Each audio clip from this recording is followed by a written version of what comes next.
It's upcoming.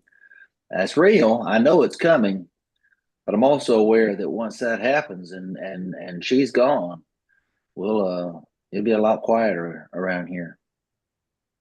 That's gonna be how Well, that there's is. going to That's gonna come be a how it is. time when she's in her 30s and you're in your 60s and you'll wonder where it all went. Sure. Hmm. Well, I So see I've been Oak told Grove on the anyway. sir. So I've been told anyway. So you've been told. Well, I'm looking on the screen. I see Oak Grove there on the bottom. I imagine that's Brad, but he may be indisposed doing some things um, for now. But for those of us who are able to engage in the reading, I'm looking here um, at Proverbs 15th chapter. It's a pretty lengthy chapter. You got 33 verses, and with that said, there's a lot in there that we could talk about. But why don't we go ahead and read the whole chapter if we could?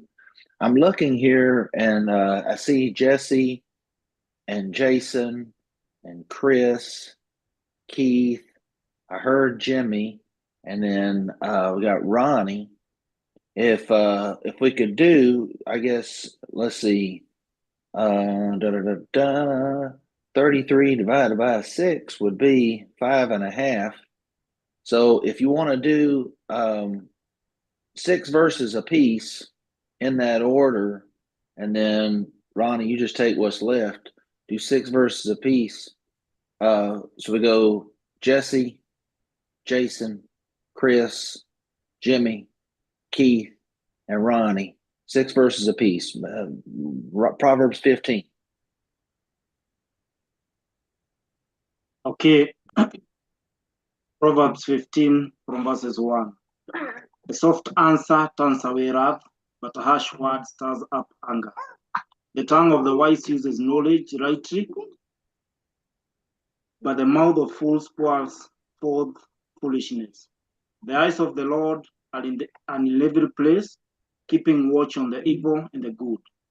A wholesome tongue is a tree of life, but perverseness in it breaks the spirit. A fool despises his father's instruction, but he who receives correction is prudent. In the house of the righteous there is much treasure, but in the revenue of the wicked is trouble.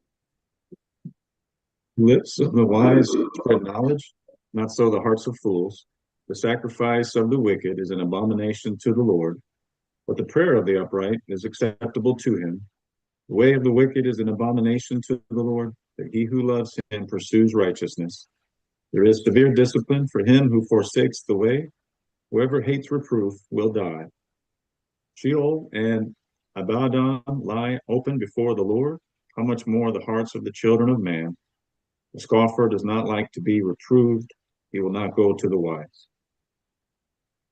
The joyful heart makes a cheerful face, but when the heart is sad, the spirit is broken. The mind of the intelligent seeks knowledge, but the mouth of fools feeds on folly. All the days of the afflicted are bad, but a cheerful heart has a continual feast. Better is a little with the fear of the Lord than great treasure and turmoil with it. Better is a dish of vegetables where love is than a fattened ox served with hatred. A hot-tempered man stirs up strife, but the slow of anger calms a dispute.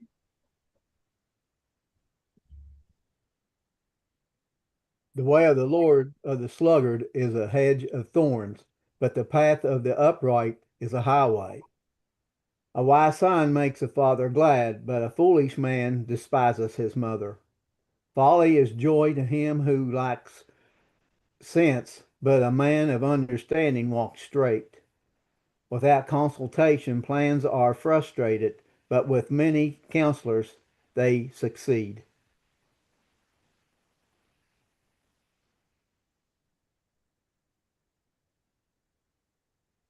Yeah, I'll take it from here.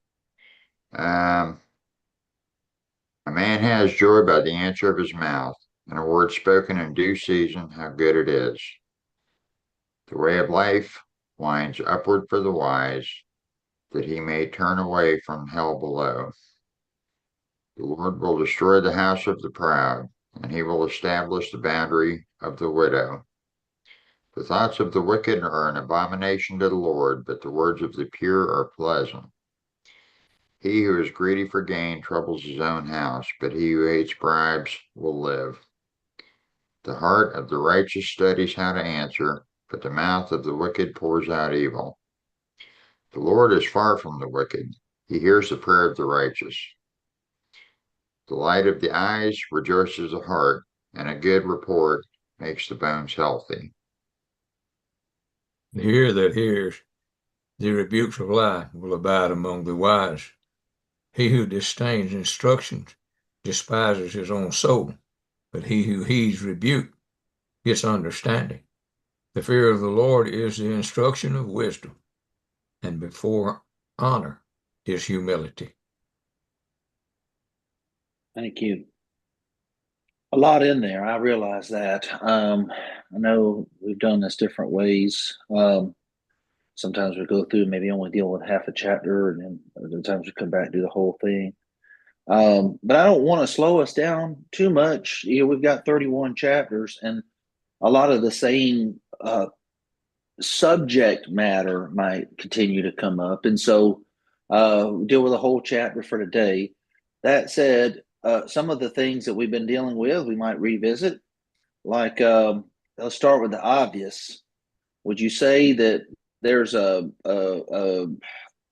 way of contrast here? Like, you have contrasts of various things that are made mention of, like verse 4, a wholesome tongue is a tree of life, but perverseness in it breaks the spirit. And you'll have a contrast there that helps me. I know when I'm thinking about trying to communicate a lesson to some folks, it's helpful sometimes if it maybe explain a passage, but then I'll talk about like the opposite of what that looks like. You talk about what it looks like, you talk about what it doesn't look like. We see that here in a parallel contrast. And so with all of these, we do see some positives, we see some negatives. What are some things that stand out to you guys? Well, I see in verse 1 here that if someone speaks to you angry, the best way you do to talk back to them is being soft. Don't try to be in the same attitude that they are, because then that way you're not going to get anywhere. But if you speak to them softly, then maybe their wrath, their anger will kindle down to where you can get something into talking to them. Sure, I like the way you said that. You started off by saying that if somebody talks to you harshly, you ought not respond in kind. And I was thinking about it from a standpoint of being the leader there, directing things. Be careful how you direct it.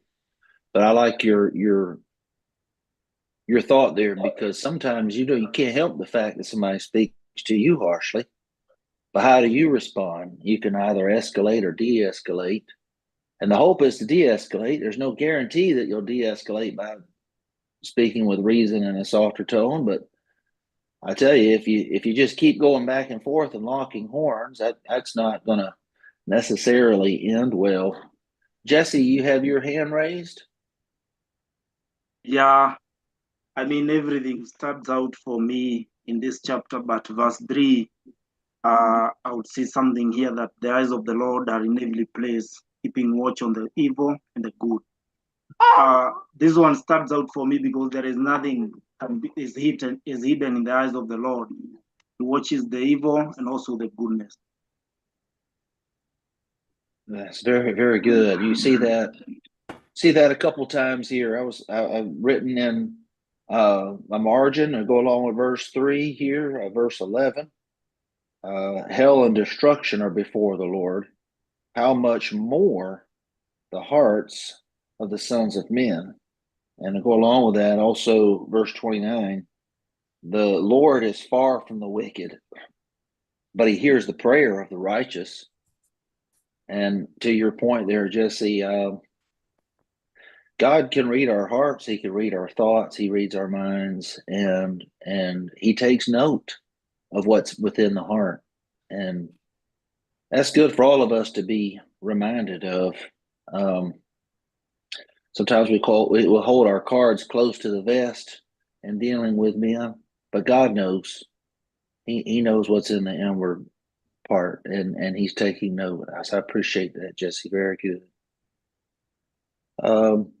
What else? What else do you guys see here?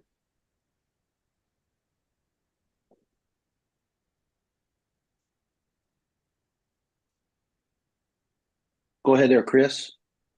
Uh, just a contrast to the temporal and the eternal, the spiritual and the physical, and specifically looking at verse 13, a joyful heart makes a cheerful face. When the heart is sad, the spirit is broken. Joy is often associated with abundance in the physical realm, but yet the verses that follow, verse 16, better is a little with the fear of the Lord than great treasure and turmoil. Joyfulness, the joyful heart isn't based on temporal conditions, is it? Philippians 4:4, rejoice in the Lord always. Again, I say rejoice. Where was Paul when he wrote that? Well, he was in a prison cell. And so even with moderation of this world's goods and the temporal things, we can rejoice always. And that's looking at the eternal perspective, the spiritual perspective. That's very good. I think I like how you bringing that into the Proverbs. Sometimes we think maybe that the Old Testament's dealing with all physical, the New Testament's dealing with spiritual, but not so. It might be emphasis placed on some physical things here in these Proverbs, but as you say, uh, there's allusions to this also in the New Testament that point us back to these things as being true from an eternal perspective as well. Very good. Appreciate you pointing us to New Testament and that bringing that in. Yes, sir, Jesse. There is verse 17 where we can see that the verse is saying that better is a dinner of herbs where love is than a fatted calf with hatred. I mean, this looks good for us to apply and to see in our daily lives as we move on. That where love is better than where there is hatred, or maybe we can say hypocrisy in the other words. That we need to be in the center of love rather than in hatred. Better we have little, but we have love. Yes, sir. It'd be a great passage to go along with any kind of teaching on contentment, wouldn't it? I tell you, I've been in times in my life where I feel like outwardly things seemed for others to be really good, but inwardly, I've been times where I've dealt with inner strife or I've dealt with strife among others, and so um, yeah, we definitely need to count our blessings for what we have um, regarding love and regarding peace and things of that nature, things that we could take for granted. Jimmy, you had your hand up next. Go ahead, brother. Yeah, I was thinking looking at verse 15 kind of reminds me of of some things that I have gone through physically, you know, about the last 8 months. But it says, to the person suffering, no day seems physically good. They are all evil, like those referred to in Ecclesiastes chapter 12 and verse 1. To the healthy and the happy, every day is a good as continual feast. Oh, the great blessing of good health and favorable conditions that makes one happy. And it does. I mean, when you feel good, you're going good, you're happy. But when you're miserable, I mean, you're physically can't do what you really want to do. You're not a happy person. And I can see verse 15, like this say, this some of the things that I have gone through here in the last 8, 9, 10 months. Uh, I can see what he's talking about here. Yes, sir. Absolutely. And to your point, kind of meshing that with Chris's, life circumstances. Life circumstances do have an impact on us, and if we don't acknowledge that, then we're not being honest with ourselves. So, building on maybe Chris's earlier point to talk about, focusing on the spiritual side of things and really finding comfort in that is so necessary. We had a friend who just died recently. He was 40 years old. He's got a wife and teenage children, and it was very unexpected. From the time that he found out he had cancer to the time he died, I think it was 26 days. And I can only imagine what type of focus he had going into eternity. It was said at his funeral that he struggled just like anybody else would about the thought of meeting his maker. And this is a faithful gospel preacher, a good man. But when you look at this whole chapter, there's a lot of contrast here that point us to the fact that God is watching. He's taking note, and various circumstances with how other people are talking to us, whatever type of physical situation we're in, with little or much, with regard to physical blessings or with physical health. There's a way to be looking at things, and Chris, I just appreciate your point there about looking to not the temporal things, but the eternal things, having a heavenly perspective. And that's why it's so important that we do read and we do pray, we do spend those times of devotion with God, so to recenter our focus. Yes, sir, Jason. Yeah, verse 7, the lips of the wise spread knowledge. There's a fruit there that's being produced. There's like a light that's shining forth. We don't want our speech to be coarse or obscene or foolish. And so when we speak, there is a product there that others can benefit from, and hopefully we're benefiting from others. So when comments like this are made uh, in this setting, it's illuminating. Especially when you talk about faithful Christian passing away. That's that. These are motivations to kind of what we say, careful what we speak, and also careful what we listen to, because there's gains there on both sides. Yes, sir, absolutely. Certainly, to your point, in a setting like this, I do appreciate everybody what you bring into the table, because you see how people process the information, you see how they're applying information, and it helps to sharpen us. Adding, maybe just not adding, but building on that. Verse 28, it says, "The heart of the righteous studies how to answer, but the mouth of the wicked pours forth evil." Yeah. I don't want to be lighthearted here. I will say, sometimes maybe I could speak of it in a way of jest, and then other times I could say, not so funny. I've been one to put my foot in my mouth. And the thing is, the passage like this teaches us that we can learn how to deal with people, how to answer, and we find ourselves in all kinds of settings for where we could speak, right? Whether it's a casual setting, a formal setting, spiritual discussion, or just a regular casual speech, just a conversation over a coffee or something. But studying how to answer, and maybe there's something to that. I don't always have to be that guy that puts my foot in the mouth. Hopefully we grow beyond that. Keith, you had your hand up. Just going to say that there's a lot in this particular chapter about how to answer other people. And sometimes, what we need to do is be immersed enough in the Spirit and in the Word of God where we don't have the knee-jerk like reaction back to somebody when they come at us harshly.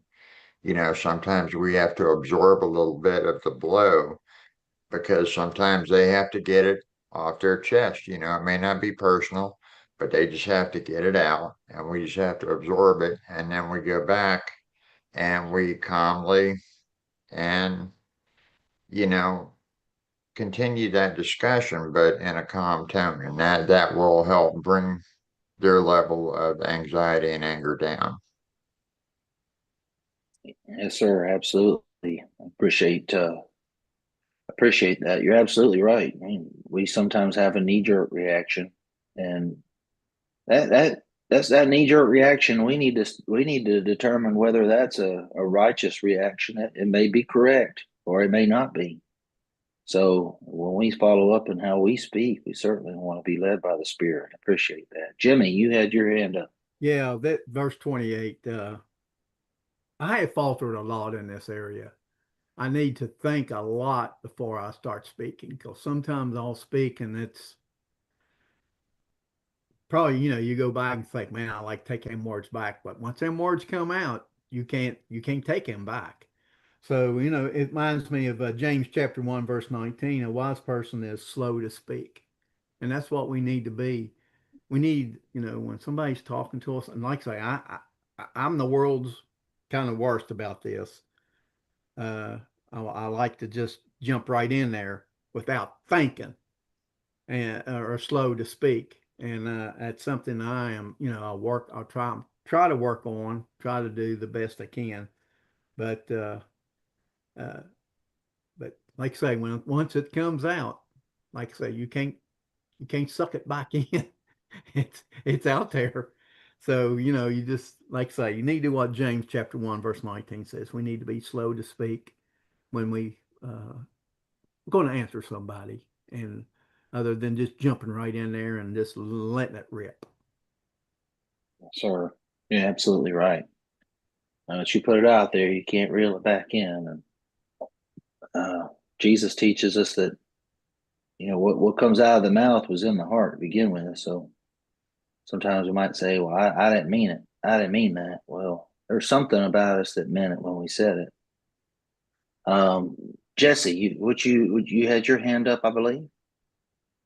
Yeah, as I can see in this book of Proverbs, and mostly where we are in chapter 15, I can only remember chapter 9 where we had wisdom and foolishness calling.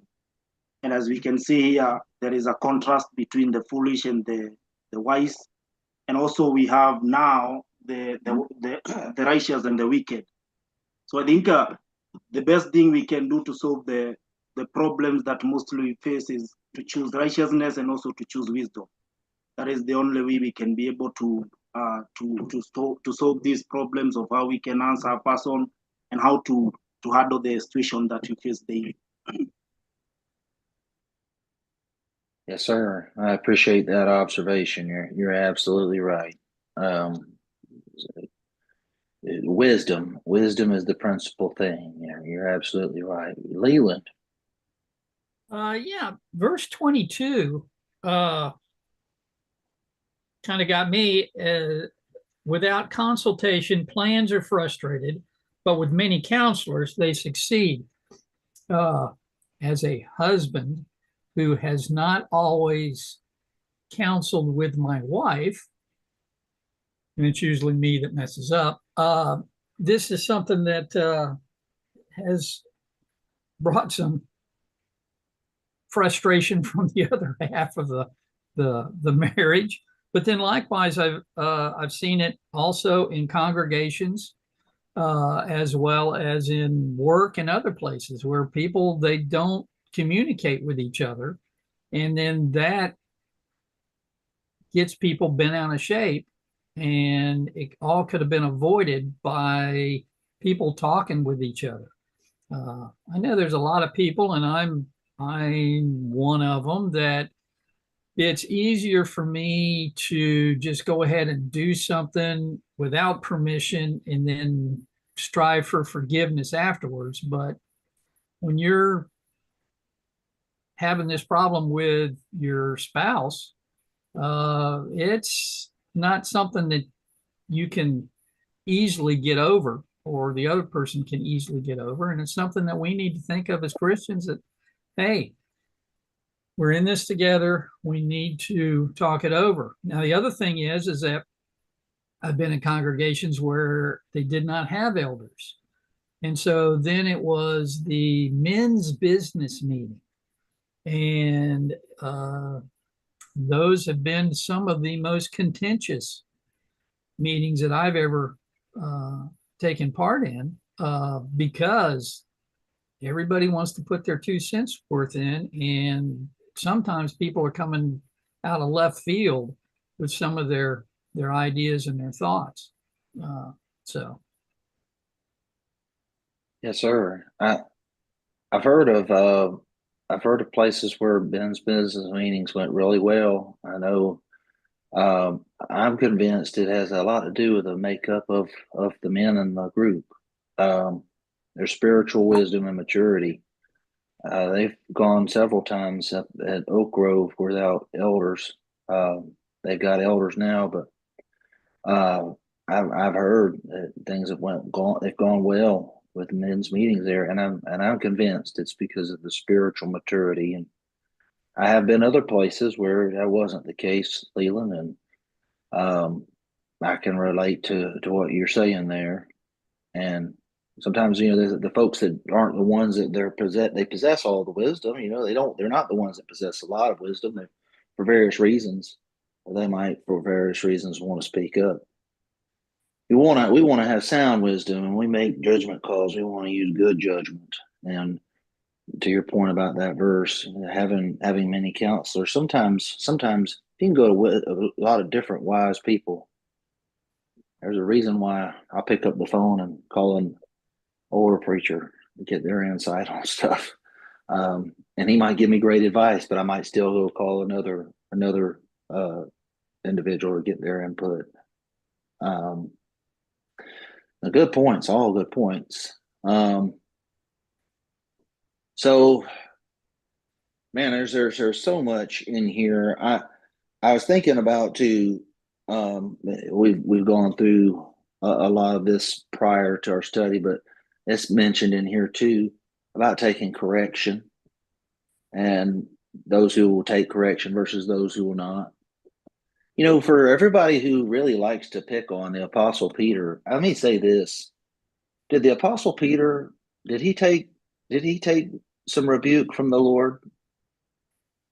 Oh, yes. Yes. Did he take some rebuke from the Apostle Paul? Yes. Even I don't ever see where. Well, I mean, there is that time. There are. He's zealous and he's wanting to continue to come with it. But my point is that after it's said and done, after the encounter, I don't see him moping and saying, "I'm not going to. I'm just maybe not meant for this." He takes the correction, and that's something we can all grow. Myself at least, I can grow in, and that's taking correction when it's needed. I've seen individuals who would give corrections to, and they're like a pup, take that tail and put it between their legs, and you may not see them for several months or so, but that's not the attitude to have. I think verse 33, the very last verse of this chapter, to learn true reverence for God is true wisdom. And I think that's what we see in today's society.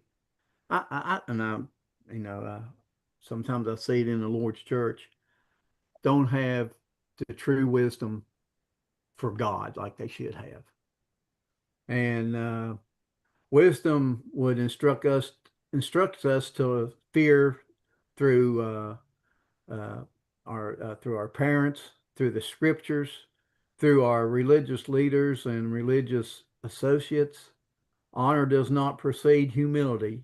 It was so with Jesus in Philippians chapter 2, verses 7 through 11. So, and we also can see the same thing with the publican that repented in Luke chapter 18, verses 13 and 14. So, you know, we got to humble ourselves. And I think that's might be something that's hard for us to do, is to humble ourselves like we should. And, but that's part of being a Christian. That's part of being, to me, is a part of the reverence that we need to show towards God.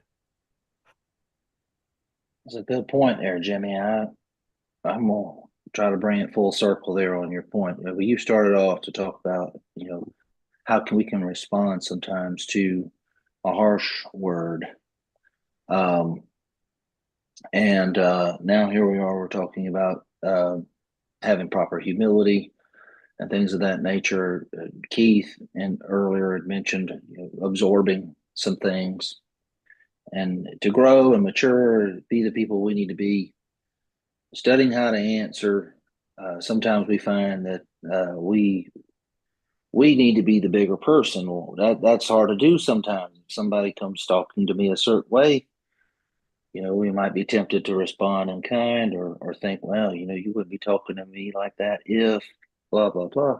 But if we have the proper humility for God, we can withstand things to the extent in which we need to withstand. We can answer the way that God would have us to.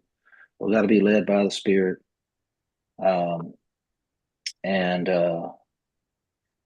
we need to have open communication.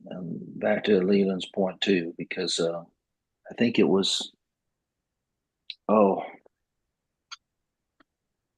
C.S. Lewis. I think he's kind of in vogue. People like to quote C.S. Lewis, but C.S. Lewis is the one that brought it up. In his book Mere Christianity, he talked about being a war veteran. He talked about communication. And he said, if you can jam the enemy's radio signal and they're not communicating with one another, you can create a lot of havoc, and maybe enemy fire and friendly fire and casualties that were never intended, all because you break down communication. And he made that point while talking about people needing to communicate, how Satan, our great adversary, would love to break down communication among brethren. So all good points. I appreciate everybody. Lord willing, we'll come back next week. We'll look at chapter 16 and take what the text gives us. I think it was Leland that mentioned early on, hey, we when we get to this section, we'll do like topical stuff. We'll deal with a topic and go deal with a section. That's a way to do it. That's a great way to do it. I know the Waldron's books will espouse that. But then there's also just going through and reading it and taking what the text gives us as well. And we continue to visit some of these same principles, but I don't know. After getting hit with it so much again and again and again and again, I see the need to humble myself and get more aligned here with the wisdom that's espoused in the book. So I appreciate you guys. Appreciate all you bring into the table. Thanks, everybody. Sir, y'all have a great week. All right. Thanks, Ian. Thank you, bud. Thank y'all.